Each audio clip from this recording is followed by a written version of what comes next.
नमस्कार मित्रों, आप सभी का हार्दिक स्वागत है। आज हम देवी भागवत पुराण में वर्णित एक अत्यंत पावन और अद्भुत कथा का श्रवण करने जा रहे हैं। महर्षि वेदव्यास जी ने स्वयं राजा जनमेजय को यह अलौकिक कथा सुनाई थी। यह कथा विशेष रूप से चैत्र नवरात्रि के पावन अवसर पर अत्यधिक श्रवणीय और फलदायी मानी गई है। चैत्र नवरात्रि नववर्ष के आरंभ और ऋतु परिवर्तन का प्रतीक है। यह प्रकृति के नवसृजन और आदि शक्ति की उपासना का सबसे उत्तम काल है। मान्यता है कि चैत्र नवरात्रि के पवित्र दिनों में माता दुर्गा के प्राकट्य और उनके पराक्रम की इस कथा को सुनने से जीवन के सभी दुहक, दरिद्रता और शत्रुओं का पूर्णतः नाश होता है। घर परिवार में सुख, शांति और समृद्धि का वास होता है और साधक को माता की असीम कृपा प्राप्त होती है। तो चलिए मित्रों, आज मैं आपको देवी दुर्गा के प्राकट्य और महिषासुर वध की वह अद्भुत कथा सुनाता हूं। कथा आरंभ करने से पूर्व एक छोटी सी विनती है। मैंने यह वीडियो बहुत परिश्रम से बनाया है। कृपया मेरे इस प्रयास के लिए एक लाइक अवश्य करें और कमेंट में जय माता दुर्गा अवश्य लिखें। आइए भक्तिभाव से श्रवण करते हैं। मित्रों, एक बार महाराज जनमेजय ने आदरणीय महर्षि वेदव्यास जी से विनम्रतापूर्वक प्रश्न किया। हे महर्षि, आप तो सर्वज्ञ हैं। कृपया मुझे यह बताने का कष्ट करें कि चैत्र नवरात्रि क्यों मनाई जाती है। इस पावन अवसर पर माता का व्रत और उपवास करने का क्या महत्व है। साथ ही मुझे योगेश्वरी महामाया भगवती माता दुर्गा का पावन चरित्र सुनाएं। उनका प्राकट्य कैसे हुआ, भयानक राक्षस महिषासुर का जन्म कैसे हुआ और अंततः देवी दुर्गा ने उस दुष्ट का संहार किस प्रकार किया। मुझे यह पावन ज्ञान प्रदान करने की कृपा करें। राजा का यह प्रश्न सुनकर महर्षि वेदव्यास प्रसन्नतापूर्वक मुस्कुराए और बोले, हे राजन, तुमने बहुत ही उत्तम और लोक कल्याणकारी प्रश्न किया है। चैत्र नवरात्रि प्रकृति के नवसृजन और आदि शक्ति की उपासना का सबसे पावन काल है। जो भी भक्त इन 9 दिनों में माता का व्रत रखता है और पूर्ण श्रद्धा से उनकी आराधना करता है, उसके जीवन से सभी प्रकार के दुहक, दरिद्रता, भय और रोग पूर्णतः नष्ट हो जाते हैं। इस व्रत को करने से मनुष्य को धर्म, अर्थ, काम और मोक्ष चारों पुरुषार्थों की प्राप्ति होती है और उस पर माता की असीम कृपा सदैव बनी रहती है। चैत्र नवरात्रि के इसी अपार महत्व को समझाने के लिए मैं तुम्हें भगवती दुर्गा का चरित्र सुनाता हूं। जो भी भक्त इस नवरात्रि काल में यह कथा पूर्ण भक्तिभाव से सुनता है, वह निश्चय ही महान पुण्य अर्जित करता है। और जो व्यक्ति चैत्र नवरात्रि के इस पावन काल में व्रत रखकर भी यह कथा नहीं सुनता, वह वास्तव में इसके पूर्ण फल से वंचित रह जाता है। इसलिए अब तुम ध्यानपूर्वक सुनो। मैं तुम्हें देवी दुर्गा का अद्भुत प्राकट्य, महिषासुर का जन्म और उस दुष्ट के संहार की संपूर्ण गाथा सुना रहा हूं। प्राचीन काल में असुर कुल में 2 पराक्रमी भाई थे, रंभ और करंभ। स्वर्ग के राजा इंद्र के विरुद्ध सत्ता प्राप्त करने के लिए उन्होंने कठोर तपस्या करने का निश्चय किया।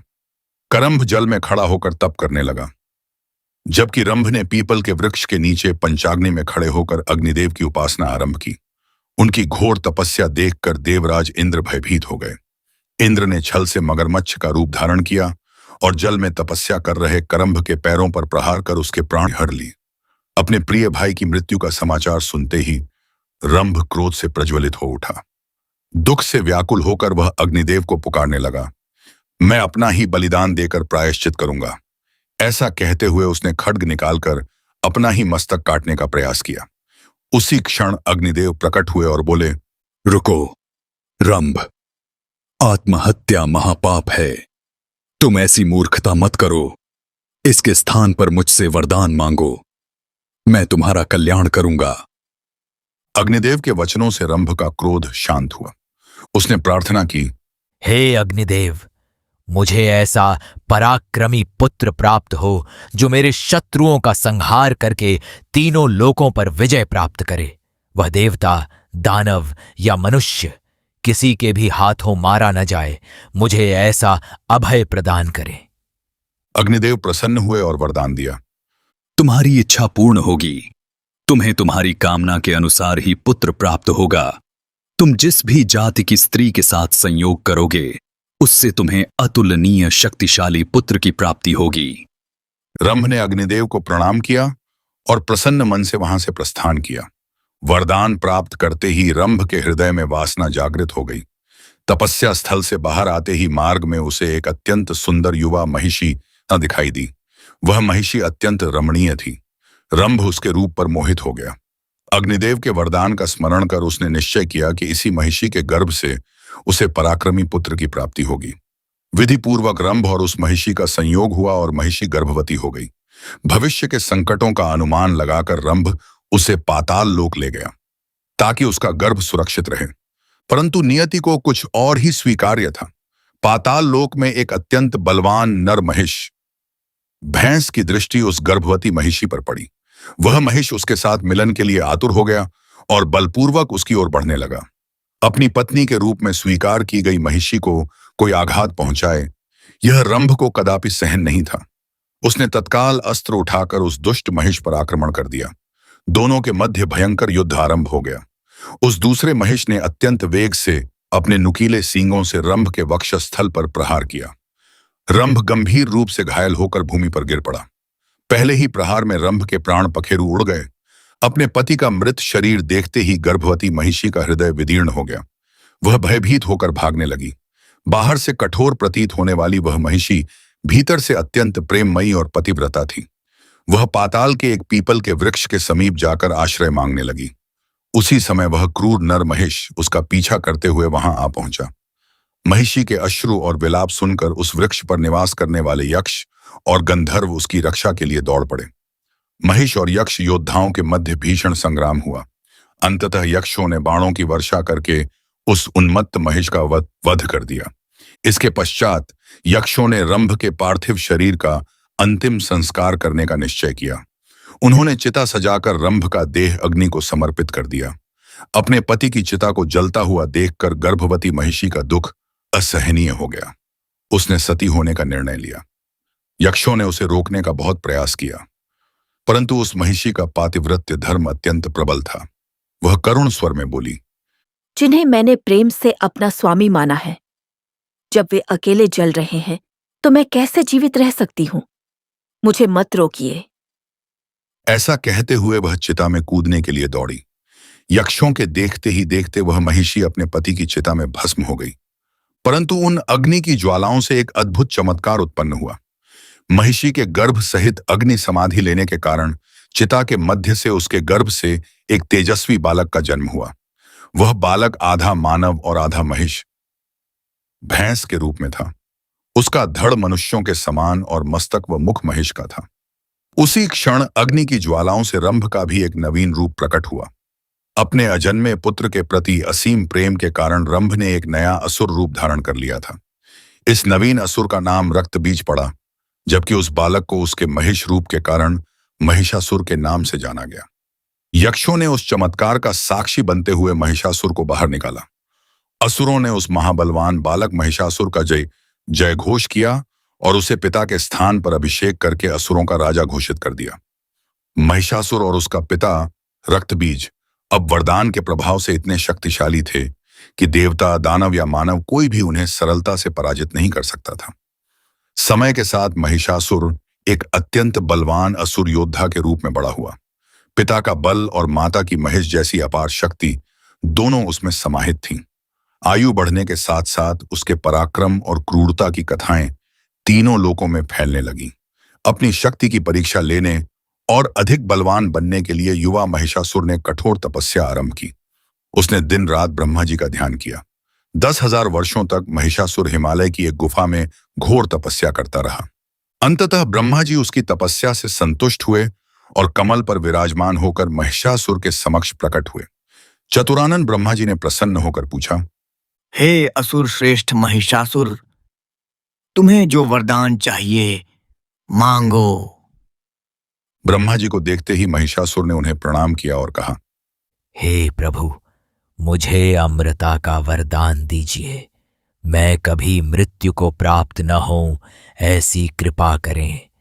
ब्रह्मा जी ने सौम्य मुस्कान के साथ उत्तर दिया, वत्स, इस संसार में ऐसा एक भी प्राणी नहीं है जिसका जन्म हुआ हो और मृत्यु न आए। अमरता का यह वरदान मैं नहीं दे सकता। इसके अतिरिक्त कुछ और मांगना हो चीख कर तो मांगो। कुछ क्षण विचार करने के पश्चात महिषासुर ने एक कपटपूर्ण मांग रखी। तो फिर ऐसा वरदान दीजिए महाराज कि किसी भी पुरुष, देवता या दानव के हाथों मेरा वध न हो, केवल किसी स्त्री के हाथों ही मेरी मृत्यु हो, क्योंकि स्त्री जाति तो स्वभाव से ही दुर्बल होती है। कोई स्त्री मेरा वध कैसे कर सकेगी? इस प्रकार मुझे परोक्ष रूप से अमरता का ही आशीर्वाद प्राप्त हो जाएगा।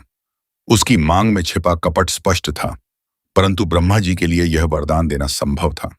ब्रह्मा जी ने तथास्तु कहकर वरदान दे दिया और उसी क्षण अंतर्ध्यान हो गए। महिषासुर को जो चाहिए था वह उसे मिल गया था। ब्रह्मा जी के वरदान से वह अत्यंत अहंकार में चूर हो गया। संसार का कोई भी पुरुष योद्धा अब मुझे पराजित नहीं कर सकता, और पृथ्वी पर ऐसी कोई स्त्री योद्धा है ही कहां। यह विचार करते हुए वह आनंद से गर्जना करने लगा। वरदान से उसका अभिमान और बढ़ गया। अपनी अद्भुत शक्ति के बल पर उसने असुरों की एक विशाल सेना एकत्रित की और स्वर्ग, मृत्युलोक तथा पाताल तीनों लोकों पर अधिकार करने के लिए प्रस्थान किया। सबसे पहले उसने पृथ्वी के राजाओं और मनुष्यों को पराजित कर भूलोक पर अपना साम्राज्य स्थापित किया। इसके पश्चात वह विशाल सेना के साथ स्वर्ग पर आक्रमण करने निकल पड़ा। देवलोक के इंद्र सिंहासन को प्राप्त करने की उसकी तीव्र लालसा थी।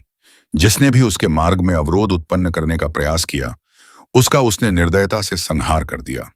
महिषासुर की असुर सेना के समक्ष देवताओं की सेना पूर्णतः पराजित हो गई। इंद्र, वरुण, वायु, अग्नि जैसे सभी प्रमुख देवताओं को उसके पराक्रम के आगे झुकना पड़ा। महिषासुर ने स्वर्ग में हाहाकार मचा दिया, इंद्र को भी भागने पर विवश कर दिया और स्वयं स्वर्ग का अधिपति बन बैठा। महिषासुर को पराजित करने वाला कोई पुरुष या देवता शेष नहीं था। स्वर्ग से लेकर पृथ्वी तक उसका ही शासन और अत्याचार आरंभ हो गया।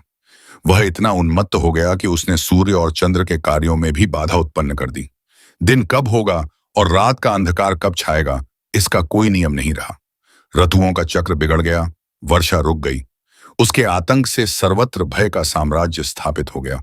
मनुष्य, देवता सभी ओर त्राही त्राही मच गई। देवता भयभीत होकर छिपने लगे। अंततः शरण प्राप्त करने के लिए इंद्र सहित सभी देवता एकत्रित होकर सृष्टिकर्ता ब्रह्मा जी के पास गए।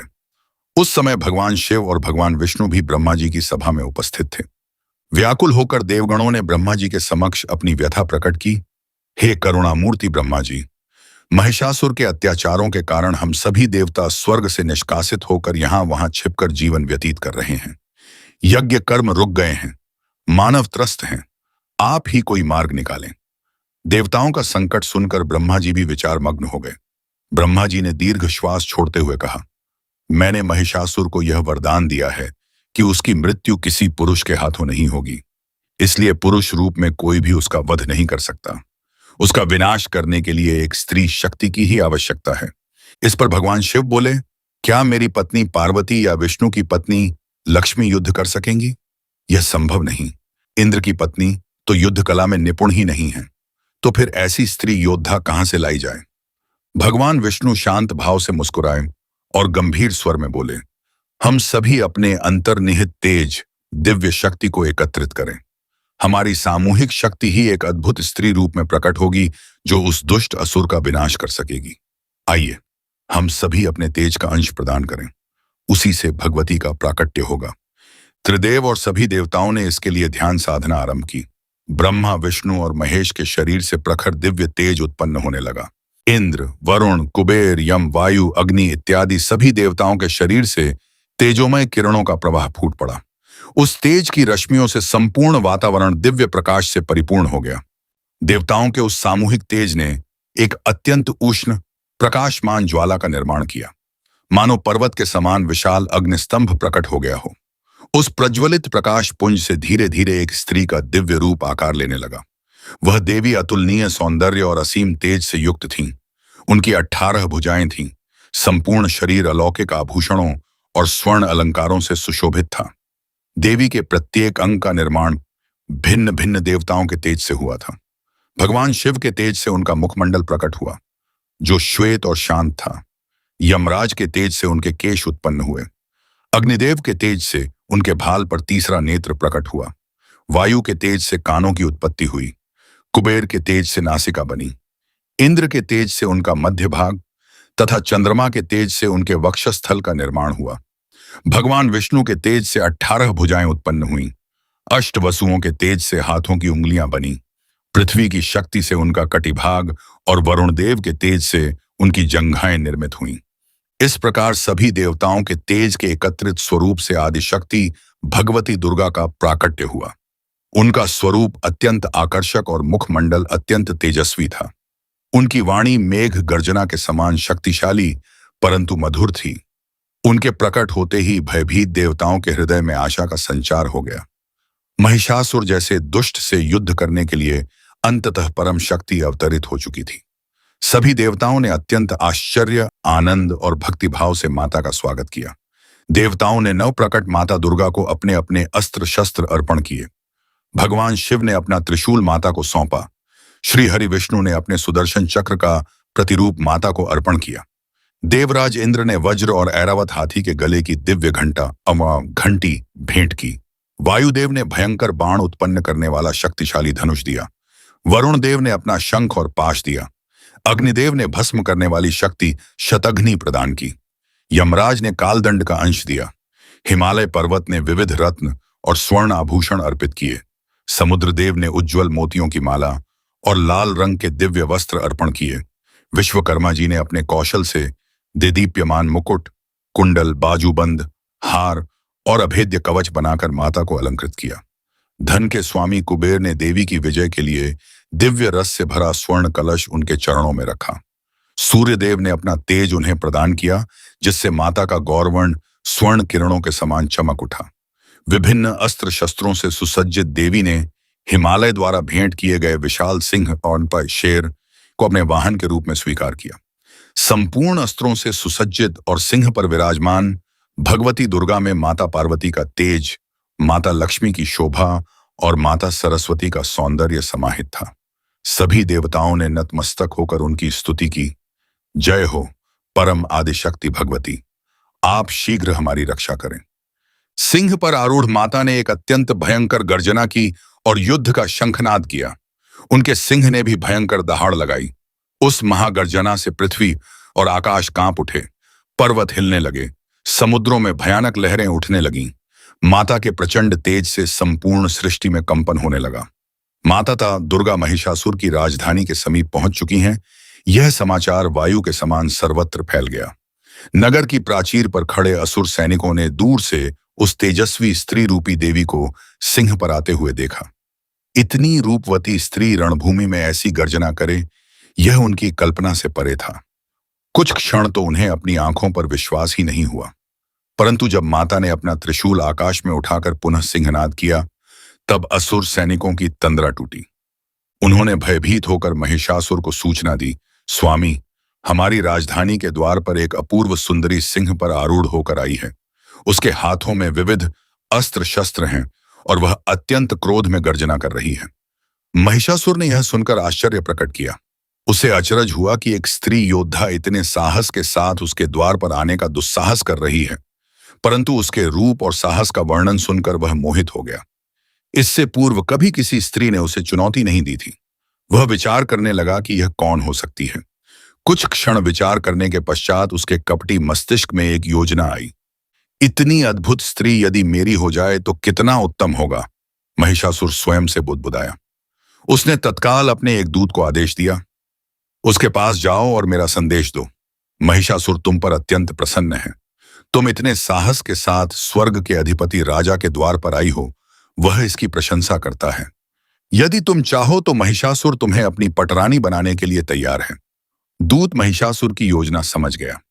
उस स्त्री को भ्रमित करके युद्ध टाला जाए और उसे अपार वैभव का प्रलोभन देकर पत्नी बना लिया जाए। दूत ने शीघ्रता से माता दुर्गा के समक्ष जाकर महिषासुर का संदेश सुनाया। दूत बोला, हे भवानी, हमारे स्वामी महिषासुर आपके अप्रतिम सौंदर्य पर मोहित हो गए हैं। वे आपसे विवाह करने के इच्छुक हैं। यदि आप उनसे विवाह करना स्वीकार कर लें, तो वे आपको तीनों लोकों की महारानी बना देंगे। देवलोक की अप्सराएं, अनमोल रत्न और असीम ऐश्वर्य वे आपके चरणों में अर्पित कर देंगे। उन्होंने वचन दिया है कि आपके कहने पर वे देवताओं पर अत्याचार करना बंद कर देंगे और इस युद्ध को समाप्त कर देंगे। आप केवल अपनी स्वीकृति दें। महिषासुर का यह निर्लज्ज संदेश सुनकर माता दुर्गा मुस्कुराईं। उनके मुख पर उपहास का भाव स्पष्ट था। सिंह पर विराजमान भवानी ने अपने गंभीर और ओजस्वी स्वर में उत्तर दिया, अरे मूर्ख दूत, अपने महिषासुर से कह देना कि मैं उसके जैसे पापी और अन्यायी असुर से विवाह करने की कल्पना भी नहीं कर सकती। उसके पाप और अत्याचार क्षमा के योग्य नहीं है। मैं यहाँ किसी वैभव के लोभ में नहीं आई हूँ, अपितु उसका संहार करके धर्म की पुनः स्थापना करने आई हूँ। मेरे रूप पर मोहित होने का प्रयास न करे। यदि उसे अपने प्राण प्रिय हैं, तो लज्जापूर्वक पाताल लोक चला जाए, अन्यथा युद्ध के लिए तैयार हो जाए। माता के कठोर वचन सुनकर दूत घबरा गया। उसने भागकर महिषासुर को सब कुछ बता दिया। देवी का प्रत्युत्तर सुनकर महिषासुर का अहंकार खंडित हो गया। उनके निर्भय वचनों से वह क्रोध से लाल हो गया। मूर्ख स्त्री है वह, मेरा प्रस्ताव ठुकराती है। महिषासुर क्रोध से गरजा। एक क्षण में उसका अहंकार पुनः जागृत हो गया। ठीक है, यदि उसे युद्ध ही चाहिए तो पहले उसे पाठ पढ़ाता हूं। ऐसा निश्चय करके उसने अपने सेनापतियों को पुकारा। महिषासुर ने आदेश दिया, दुर्मुख, चिक्षुर, ताम्र और वास्कल, तुम मेरे अत्यंत पराक्रमी वीर हो। जाओ, अपनी सेना के साथ उस उद्दंड स्त्री को बंदी बनाकर लाओ। उसे जीवित ही मेरे समक्ष खींच कर लाओ। उसे अपने दुस्साहस का पश्चाताप होना चाहिए। महिषासुर की आज्ञा मिलते ही चारों सेनापति असंख्य असुर सैनिकों के साथ माता दुर्गा की ओर बढ़े। माता ने सामने आती हुई उस विशाल सेना पर एक दृष्टि डाली और मुस्कुराईं। उनके हाथों के अस्त्र दिव्य प्रकाश से चमक रहे थे। असुरों की सेना ने चारों दिशाओं से देवी को घेर लिया और आक्रमण कर दिया। अगले ही क्षण एक अद्भुत दृश्य उत्पन्न हुआ। माता दुर्गा के 18 हाथों ने एक साथ युद्ध का तांडव आरंभ कर दिया। उनके एक हाथ की खड्ग तलवार ने वायु के समान वेग से असुरों का संहार करना आरंभ किया। दूसरे हाथ की गदा से उन्होंने असंख्य सैनिकों को कुचल डाला। अपने धनुष से अचूक बाण छोड़कर उन्होंने दूर खड़े असुरों का भेदन किया। सुदर्शन चक्र ने अनेकों के मस्तक धड़ से अलग कर दिए। भगवान शिव का त्रिशूल लेकर वह स्वयं असुर सेनापतियों पर टूट पड़ी। उनका सिंह भी साक्षात काल भैरव के समान क्रोधित हो उठा और उसने भी संहार आरंभ कर दिया। वह अपने पंजों से असुर सैनिकों को चीरने लगा। माता दुर्गा की युद्ध कला देखकर असुर सेना भयभीत होने लगी। देवगण छिपे हुए स्थानों से जय भवानी, जय माता दी का उद्घोष करने लगे। कुछ ही समय में माता दुर्गा ने महिषासुर के भेजे गए चारों पराक्रमी सेनापतियों दुर्मुख, चिक्षुर, ताम्र और वास्कल का एक के बाद एक वध कर दिया। असुर सेना का एक बहुत बड़ा भाग नष्ट हो गया। जो सैनिक शेष बचे वे माता का रौद्र रूप देखकर प्राण बचाकर भागने लगे। देवी का यह महाभयंकर पराक्रम देखकर महिषासुर प्रचंड क्रोध से भर उठा। उसके सर्वश्रेष्ठ योद्धा एक स्त्री के हाथों मारे गए। यह बात उसके अहंकार के लिए असहनीय थी। उसने समझ लिया कि अब स्वयं रणभूमि में उतरना होगा। वह एक विशाल रथ पर सवार हुआ जिसमें एक सहस्त्र शक्तिशाली अश्व जुते हुए थे। रथ पर आरूढ़ होने से पूर्व महिषासुर ने अपने महिष के मुख वाले रूप को त्याग कर अपनी मायावी शक्ति से एक अत्यंत सुंदर युवा पुरुष का रूप धारण कर लिया। उसने रत्नों से जड़ित कवच पहना और दिव्य मुकुट धारण किया। स्वयं को अत्यंत आकर्षक बनाकर वह रणभूमि की ओर चल पड़ा। माता दुर्गा ने वीरांगना के समान शंखनाद किया और शत्रु को ललकारा। रथ से आगे आते हुए महिषासुर विचार करने लगा, यह स्त्री अत्यंत सुंदर है। युद्ध में इसका वध करना पाप होगा। यदि मैं इसे एक बार और समझाऊं तो शायद युद्ध टल जाए। महिषासुर को अपने समक्ष देखकर माता के सिंह ने भयंकर दहाड़ लगाई। महिषासुर ने अपना रथ रोका और शांत मुखमंडल से देवी को संबोधित करते हुए मधुर स्वर में कहा, हे सौंदर्य की देवी, तुम इतनी सुकोमल हो कि तुम पर शस्त्र उठाना मेरे लिए अनुचित है। मैंने हजारों शत्रुओं को पराजित किया है, परंतु एक स्त्री पर प्रहार करना मुझे स्वीकार्य नहीं। देवताओं ने तुम्हें भ्रमित किया है, उनकी बातों में मत आओ। मैं तुम्हारे रूप पर मोहित हूं। मेरा प्रस्ताव स्वीकार कर मेरी रानी बन जाओ।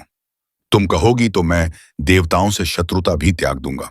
कृपा करके यह युद्ध टाल दो और मेरी पटरानी बन जाओ। महिषासुर के ये मीठे शब्द सुनकर माता दुर्गा को उपहासपूर्ण हंसी आ गई। माता ने दृढ़ता के साथ कहा, अरे महिषासुर, मैं इस संपूर्ण ब्रह्मांड की आदि शक्ति हूँ। तू मुझे इस नश्वर संसार के प्रलोभनों में फंसाने का प्रयास मत कर। तू अन्यायी और पापी है। मुझे कोई भौतिक सुख नहीं चाहिए। मुझे केवल तेरा वध करके पृथ्वी पर पुनः धर्म की स्थापना करनी है। यदि तेरे मन में अभी भी वासना और अहंकार शेष है तो शस्त्र उठा और युद्ध के लिए सज्ज हो जा। देवताओं के आंसुओं और मेरे संकल्प के कारण अब तेरी मृत्यु निश्चित है। व्यर्थ समय नष्ट मत कर, या तो पाताल लौट जा या युद्ध कर। माता दुर्गा की यह सिंहगर्जना सुनकर महिषासुर का क्रोध 7वें आसमान पर पहुंच गया। वह गुर्राते हुए बोला, तू अत्यंत मूर्ख है। तेरा सौंदर्य ही तेरा काल बनेगा। तू स्वयं अपने विनाश को आमंत्रित कर रही है। अब रणभूमि में तुझे अपने प्राण गंवाने होंगे।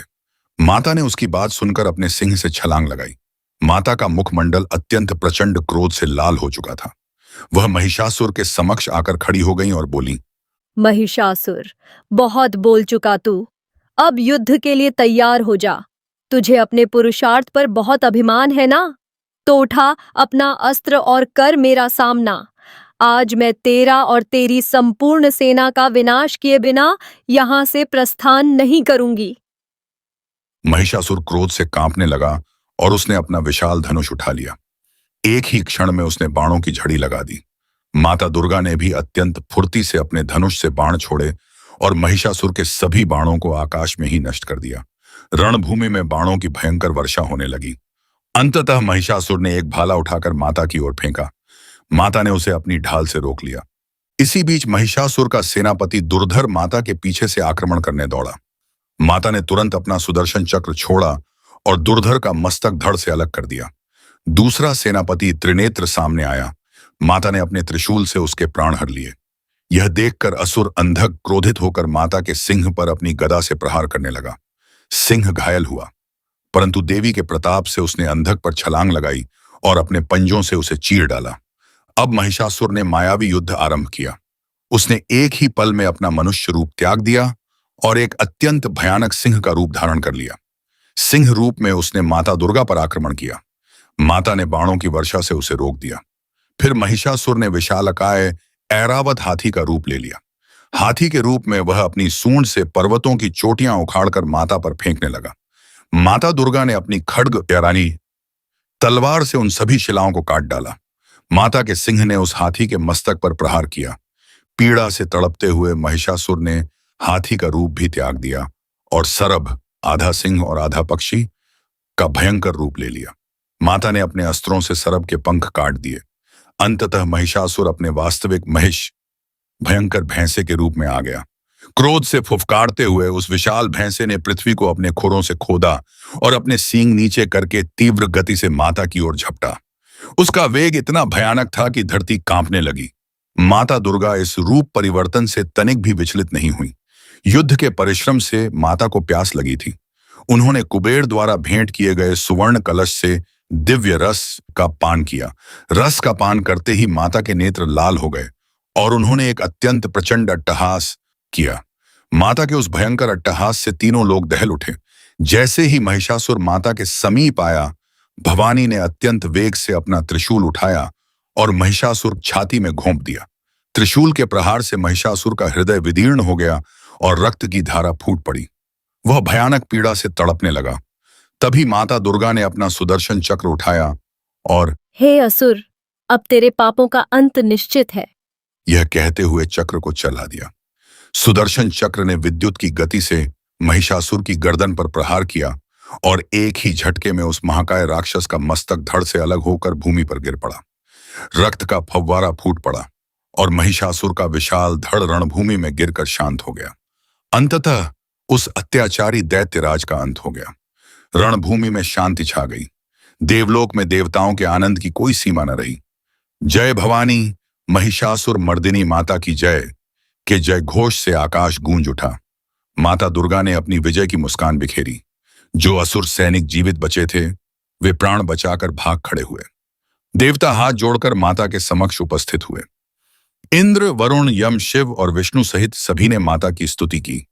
हे जगदम्बे आदिशक्ति, आपने हम पर कृपा करके संपूर्ण संसार की रक्षा की है। आपके इस महान उपकार के लिए हम अनंत काल तक आपके ऋणी रहेंगे।